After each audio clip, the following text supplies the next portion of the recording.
नमस्कार, मैं हूं हरिशंकर व्यास। सेंट्रल हॉल में आपका स्वागत है।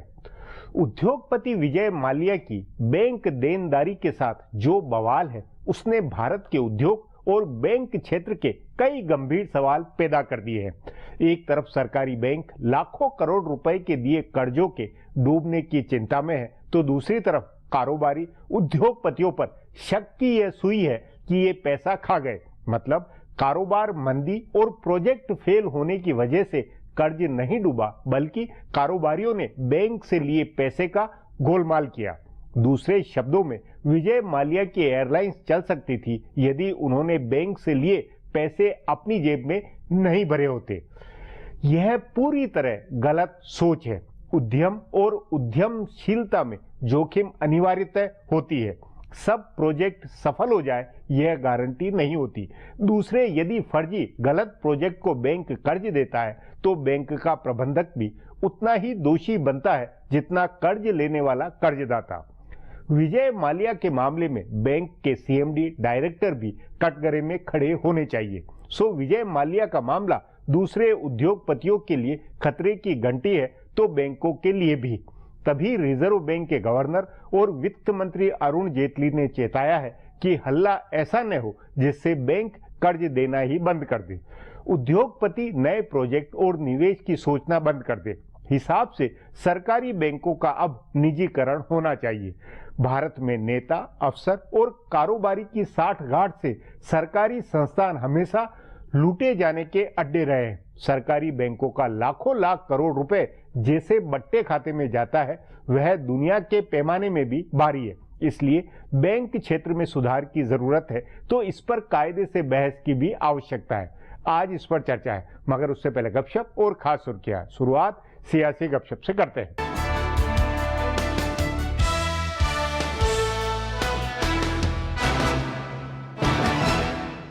बीजेपी के आला रहनुमाओं को 5 सूबों में हो रहे इंतखाबात से ज्यादा फिक्र आइंदा साल होने वाले उत्तर प्रदेश के इंतखाबात की है। सूबे में पार्टी की इंतखाबी तैयारियां बहुत खराब है। पार्टी के रहनुमा आपसी झगड़े में उलझे हैं और मरकजी हुकूमत के कामकाज की तशहीर करने की बजाय आराम फरमा रहे हैं। पार्टी की आपसी चपकलिश ये है कि उसके 10 से ज्यादा रुकने पार्लियामेंट ऐसे नहीं हैं जो अपने हल्के में काम कर रहे हैं। ऊपर से पार्टी रहनुमाओं की आपस में और पार्टी रहनुमाओं व आरएसएस के ओहदेदार में भी मफाहमत की जबरदस्त कमी है। बताया जा रहा है कि बीजेपी और संघ के ओहदेदारान के दरमियान चल रही खींचतान को खत्म करने के लिए ही संघ ने दत्तात्रेय होसबोले को उत्तर प्रदेश भेजने का फैसला किया है। वो संघ में नंबर 3 की हैसियत के ओहदेदार हैं। वो लखनऊ में बैठेंगे और बीजेपी व आरएसएस के दरमियान तालमेल ठीक करेंगे। कहा जा रहा है कि संघ की तरफ से भेजे गए तंजीम के जनरल सेक्रेटरी सुनील बंसल और सूबाई सदर लक्ष्मीकांत वाजपेयी की आपस में नहीं बन रही है और इससे तंजीम का काम मुतासिर हो रहा है। इसी तरह मरकजी वजीर महेश शर्मा के यूपी के पार्टी अराकीन पार्लियामेंट के इजलास में वजीर आजम नरेंद्र मोदी खुद हैरान रह गए जब उन्होंने अराकीन पार्लियामेंट से मरकज के मंसूबों के बारे में पूछा। अराकीन पार्लियामेंट को खुद ही पता नहीं है कि हुकूमत क्या क्या कर रही है। वजीर आजम की नाराजगी साफ नजर आई और उन्होंने अराकीन पार्लियामेंट से सरकारी स्कीमों की इत्तला लेने और उन्हें लोगों तक पहुंचाने को कहा। अरविंद केजरीवाल सियासी होशियारी के मामले में मुल्क के किसी भी दूसरे रहनुमा के मुकाबले ज्यादा शातिर हैं। उन्होंने कई बार इसे साबित किया है, चाहे जेएनयू का मामला हो या श्री श्री रविशंकर का प्रोग्राम हो या रोहित वेमुला की खुदकुशी का मामला हो। उन्होंने हर वाक़ये का इस्तेमाल अपने सियासी फायदे के लिए किया। बहरहाल अब वो पंजाब के इंतखाबात की तैयारियों में जुटे हैं और इसके लिए दिल्ली हुकूमत के इश्तिहारात के बजट से पंजाब में तशहीर कर रहे हैं। उन्होंने मुल्क के सभी चैनलों को दिल्ली हुकूमत का इश्तिहार दिया है। इसमें न्यूज चैनलों के अलावा महंगे इश्तिहार वाले एंटरटेनमेंट चैनल भी शामिल हैं। गुज़िश्ता महीने जब उनकी हुकूमत ने 1 साल मुकम्मल किया था तो उन्होंने अपनी कामयाबियों का ब्यौरा दिया था, लेकिन अभी इश्तिहार में उनका फोकस काश्तकारों को दिए गए मुआवजे पर है। दिल्ली हुकूमत के इश्तिहारात में बताया जा रहा है कि मुल्क के किसी भी दूसरे सूबे के मुकाबले दिल्ली हुकूमत ने काश्तकारों को ज्यादा मुआवजा दिया। सब जानते हैं कि दिल्ली में गिने चुने काश्तकार हैं, लेकिन उनको दिए गए 50,000 रुपए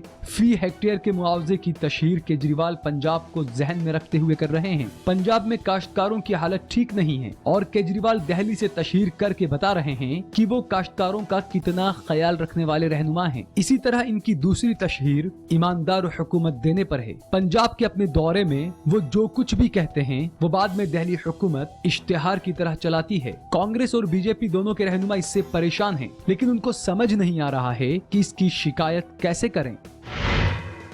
बिहार के वजीर आला नीतीश कुमार और उनकी टीम ऐसा लग रहा है कुल हिंद सतह पर अवाम से रब्त होने के मिशन पर है। कांग्रेस के साथ मिलकर हुकूमत साजी के साथ साथ पार्टी के रहनुमा कांग्रेस के साथ यूपीए में रही पार्टियों और यहाँ तक कि कांग्रेस मुखालिफ पार्टियों के साथ भी मुसलसल राब्ते में हैं। खुद नीतीश कुमार दिल्ली के हर दौरे में कई जमातों के रहनुमाओं से मिल रहे हैं। बताया जा रहा है कि गुज़िश्ता बार वो दिल्ली आए तो चौटाला खानदान से मिले। पार्टी के रुकन पार्लियामेंट दुष्यंत चौटाला और उनके खानदान के दीगर मेंबरान के साथ उन्होंने खाना खाया। इसी दौरे में डॉक्टर भीमराव अंबेडकर के पोते प्रकाश अंबेडकर से भी मिले। इससे पहले उन्होंने राष्ट्रीय लोकदल के रहनुमाओं से मुलाकात की थी। उनके करीबी हामी इस कोशिश में लगे हैं कि INLD और RLD का इंजमाम JDU में हो जाए। बताया जा रहा है कि वो NCP सदर शरद पवार से भी मिलने वाले हैं। बाया महज रहनुमाओं के साथ उनका हमेशा राब्ता रहता है और CPM के रहनुमाओं का दावा है कि नीतीश कुमार उनके लिए मगरबी बंगाल में तशहीर करेंगे। असम में बदरुद्दीन अजमल के साथ भी उनकी पार्टी मुसलसल राब्ते में है। ऐसे ही झारखंड के वजीर आला रहे बाबूलाल मरांडी के साथ भी उनकी पार्टी का राबता बना हुआ है। JDU के माहिरीन जराए का कहना है कि 5 सूबों के इंतखाबात खत्म होने के बाद उत्तर प्रदेश के इंतखाबात को लेकर मंसूबा बनेगा और तब JDU को एक नई शक्ल मिल सकती है। इसमें नए रहनुमा और पार्टियां जुड़ सकती हैं। अब आज की सुर्खियां ये लीक से कुछ हटकर है और इनसे देश की दशा दिशा को बूझ सकेंगे।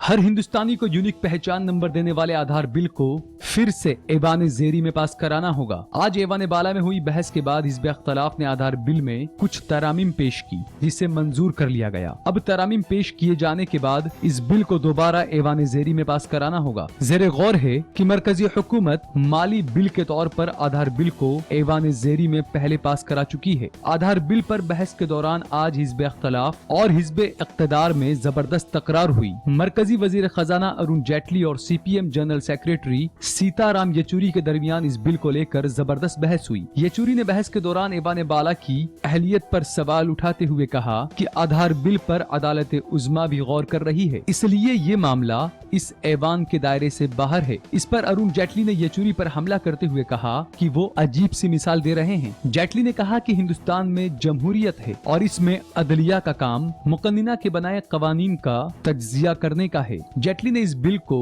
माली बिल के तौर पर पेश किए जाने का भी दिफा किया और कहा कि हिंदुस्तान के खजाने से किसी खास मकसद के लिए रकम खर्च की जाती है और उसके लिए एक मशीनरी बनाई जाती है तो उसे माली बिल कहा जाता है।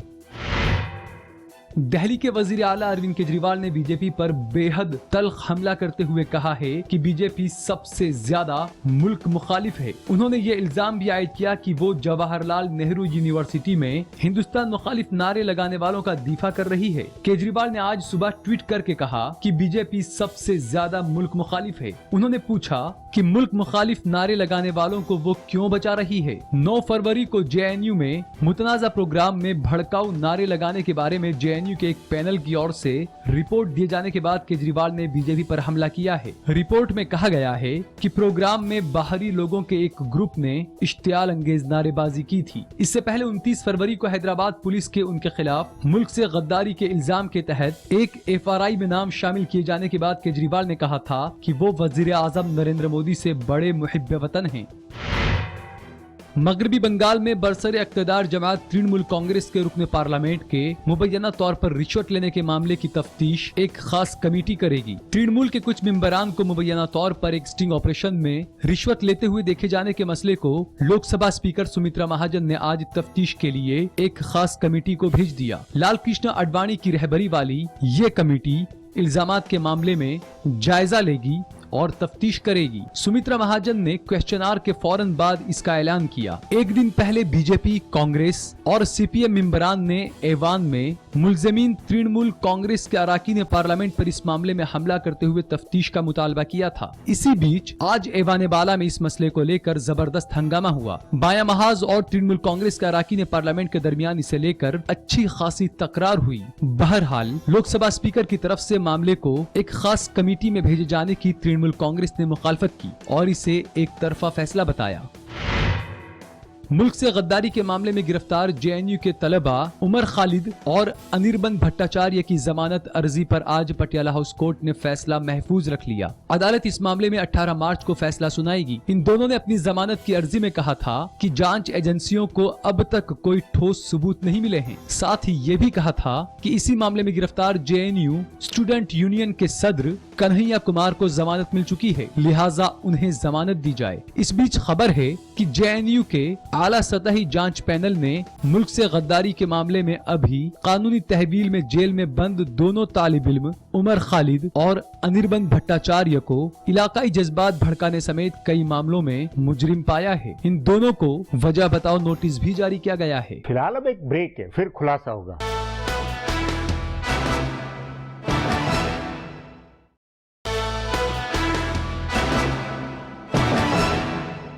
इंदिरा गांधी ने गरीबी हटाओ के समाजवाद में बैंकों का राष्ट्रीयकरण किया था। तब से सरकारी बैंक क्रोनी पूंजीवाद के अपने उद्योगपतियों के लिए कर्ज लेकर उसे अदा न करने के आसान अड्डे बने हुए हैं। पिछले 30 सालों में लाखों करोड़ रुपए इन बैंकों ने बट्टे खाते में डाले हैं। इस पर आगे चर्चा करें, उससे पहले देखें मेरा एक खुलासा।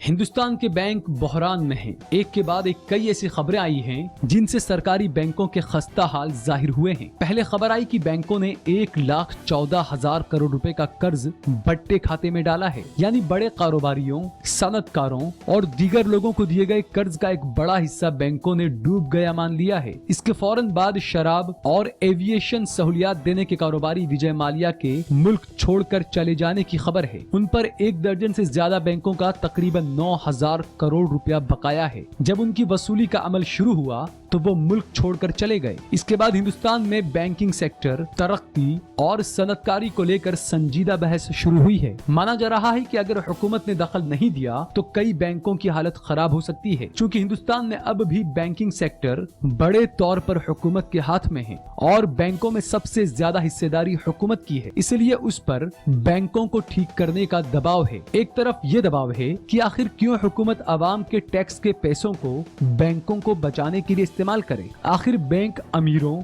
और सनतकारों के पैसे देकर डूबने दे रहे हैं तो उसका खामियाजा अवाम क्यों भुगते। दूसरी जानिब ये दबाव है कि अगर हुकूमत बैंकों के कर्ज पर रोक लगाए तो तरक्की की रफ्तार सुस्त पड़ेगी, हजारों मंसूबों में फंड की कमी की वजह से ताखीर होगी और उससे मुश्किलात में मजीद इजाफा होगा। इसी बीच एक बहस इस बात को लेकर भी है कि हुकूमत को बैंकिंग के बिजनेस से बाहर आना चाहिए। एक बड़ा तबका है जो ये चाहता है कि वक्त का पहिया उल्टा चलाया जाए और इंदिरा गांधी ने 1969 में बैंकों को नेशनलाइज करने का जो फैसला किया था उसे पलट दिया जाए। लेकिन क्या बैंकों का प्राइवेटाइजेशन इसका हल हो सकता है? बिल्कुल नहीं। आखिर 2007 का दुनिया का पूरा माली बहरान प्राइवेट बैंकों के नाकाम होने से पैदा हुआ था। अमेरिका, बर्तानिया समेत यूरोपीय ममालिक के कई बड़े बैंक दिवालिये हो गए। एक मशवरा ये दिया जाता है कि बैंक अगर मुश्किल में है तो हुकूमत को उनकी मदद नहीं करनी चाहिए। ये भी सही कदम नहीं होगा। दुनिया भर के मुल्कों ने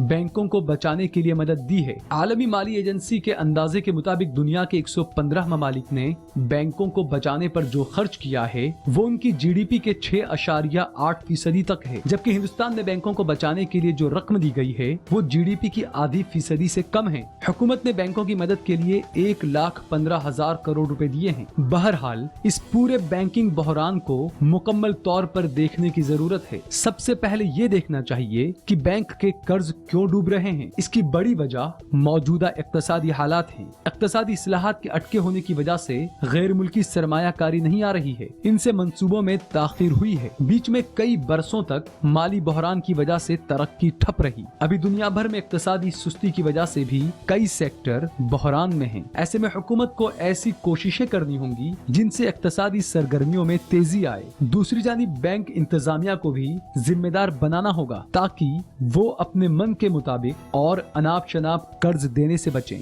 सिर्फ सनतकारों या कारोबारियों को जिम्मेदार ठहराना इसका हल नहीं है। अब एक ब्रेक है, उसके बाद बैंक क्षेत्र में सुधार की जरूरत पर चर्चा करेंगे।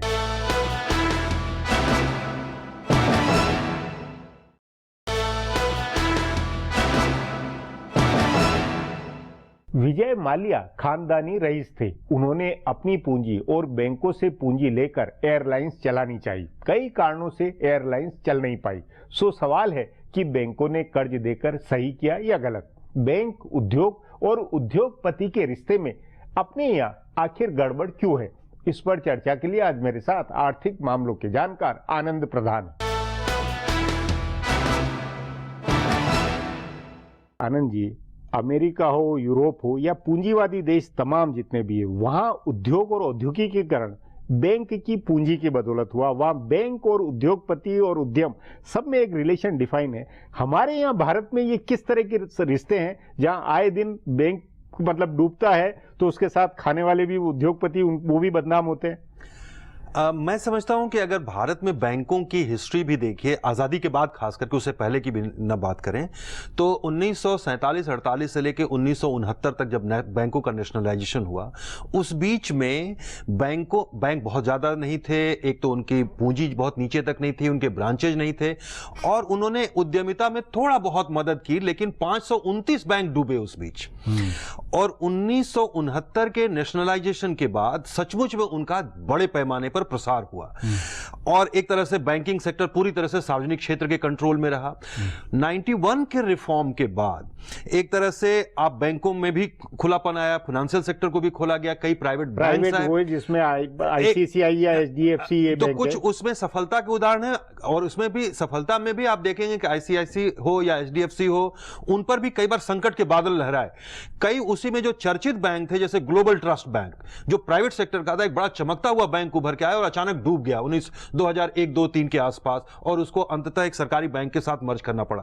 तो 1969 से लेकर के 2014 तक के बीच में भी यह देखा गया कि करीब 23 बैंक डूबे और उसमें बहुत सारे प्राइवेट बैंक भी थे जिनको बाद में सरकारी बैंकों के साथ मर्ज किया गया या रूरल कोऑपरेटिव बैंक। ये सब की जड़ में ये नहीं है कि ये क्रोनिक कैपिटलिज्म के कारण है। मैं उसी पर आ रहा हूं। तो असल में क्या है कि बैंकों को भी एक तरह से पब्लिक, क्योंकि वो पब्लिक इंस्टीट्यूशंस हैं, तो जैसे पब्लिक रिसोर्सेज का इस्तेमाल क्रोनिक कैपिटलिज्म के खास करके ग्रोथ में दिखाई पड़ा, उसी तरह से आप देखिएगा कि बैंकों के संसाधन का इस्तेमाल भी क्रोनिक कैपिटलिज्म में हुआ है। और 91 के रिफॉर्म के बाद एक तरह से बैंकों का पैसा, जिसमें हमारा आपका पैसा है, लगभग बैंकों में आज जो सरकारी बैंक है उसमें 60% छोटे और सामान्य हाउस होल्ड डिपॉजिटर्स का पैसा है।